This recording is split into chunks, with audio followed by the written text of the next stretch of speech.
मनाचे श्लोक व अर्थ 164.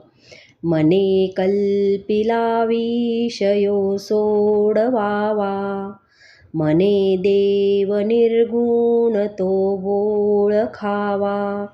मने कल्पिता कल्पना ते सरावी, सदा संगती सज्जनाची धरावी.